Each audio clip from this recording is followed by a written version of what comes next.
đấy câu sau thằng ốc này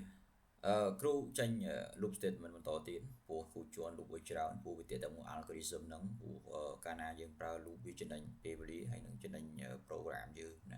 bây giờ dương ta sẽ mà pay với tuổi này dương ta sẽ tập pi với tuổi đó vì là nó cho vậy nhé trong anh khu chuan là loop ở chúng ba tại đó hay khu bị chết từ algorithm tiết nè hay chẳng crew bắt to exercise tiết tới thì chẳng lấy những khu chọn bọc command này ở các bạn rồi có odd của bạn tại có bọc command của dùng chul một để chạy only an tôi vô lấy nhé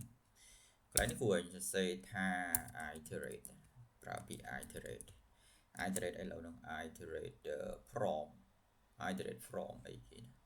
iterate của copy from sorry from I equal ấy I equal số to I equal to 10 cho đó nè tôi mới cũngប្រើ loop ហ្មងប្រើ loop ហ្មងប្រើ loop của cả hào mà I in range យើងប្រើពី in range ទៅ in sorry in range ណា in range នេះគូប្រើ I in range ពីប្រមាណទៅប្រមាណដល់ពី0ណាពី0 comma 1ដល់លេខប្រមាណដល់លេខ10នឹងមកដល់លេខ10ប៉ុណ្ណឹងពួកយើងត្រូវ print មកចប់រឿងហ្នឹងចឹងខ្លីណាចឹង print នេះយើង print តម្លៃរបស់គេ variable I print I នឹងឯងពួកយើង loop I នឹងឯង print I មកណាចឹងពួកយើងមើលខ្លីហើយយើងអាចទទួលយកprogram មួយដែលយើងពេញចិត្តណាគេថាប្រើ loop ខ្លីហើយចំណេញពេលតែត្រូវដឹង process របស់ loop ណាខ្ញុំជាតិចត្រូវដឹង process របស់ loop បានឡើយហ្នឹងបើយើងអត់ដឹង process របស់ loop អត់រួចទេណាអូ program នេះប្រកាសជា run error អីតែបើសិនជាយើងអត់ដាក់ colon មិនដាក់ colon ទៅវាត្រូវវិញណាចឹងមើលសិនមើលin range គូដាក់ just ចឹងយើង print តម្លៃរបស់ I ណារបស់ I ចឹងបានអត់ error ណាអញ្ចឹងយើង save ប៉ុណ្ណឹងខ្លួនឯងយើង save មក save run ហ្មង save ណា save អូម៉ាគូចេះ save ទៅអូខេអញ្ចឹង program នេះពេលយើង run ទៅវាចេញអីឡើយនេះណានេះ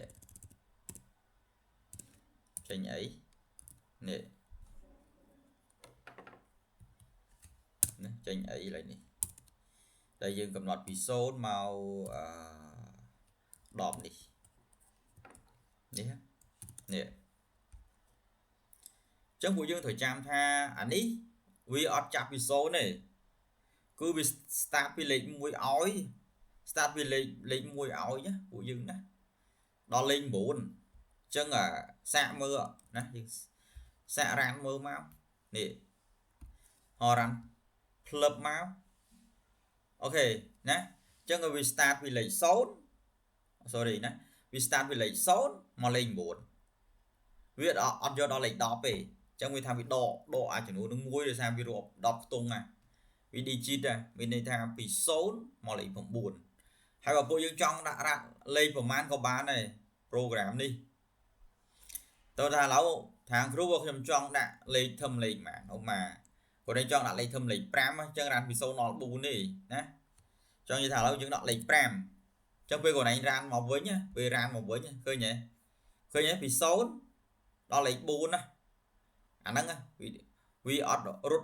ត់ដល់ហ្នឹងទេឃើញទេតែបើយើងរាប់ទៅវានៅតែពី0មកហ្នឹងវាចំនួន10ដូចដែរហ្នឹងណាអញ្ចឹងយើងចេះ loop ចំណេញណាពួកយើងណាអញ្ចឹងចេះ loop ចេះ algorithm ចាំគូបន្តិចទៀតទៅយើងបញ្ជាក់ modify លើ algorithm ហើយយើងតាក់ទងមួយ OOP ទៀតតាក់ទងមួយ object oriented programming យើងបង្កើតជា class ហើយជា inheritance តាក់ទងមួយអា class inner join class អីទៀតណាពួកអ្នកធ្លាប់បានរៀន C++ ជាមួយគ្រូ C++ និង C# វាមានអាហ្នឹងមកប៉ុន្តែដែលមានអ្នកធ្លាប់បានរៀនជាមួយគ្រូហ្នឹងមានទុនអាហ្នឹង ហើយដល់មកគ្រូមកបរៀន Python ទៀតអ្នកធ្លាប់រៀនពីមុនកាន់តែស្រួលទៀតដោយសារតែយើងច្បាស់ភាសា C C Sharp C++ ហើយណាអញ្ចឹងអូខេពួកយើងប៉ុណ្ណឹងចុះគ្រូចេញហើយប្រឹងប្រែងរៀនទៅ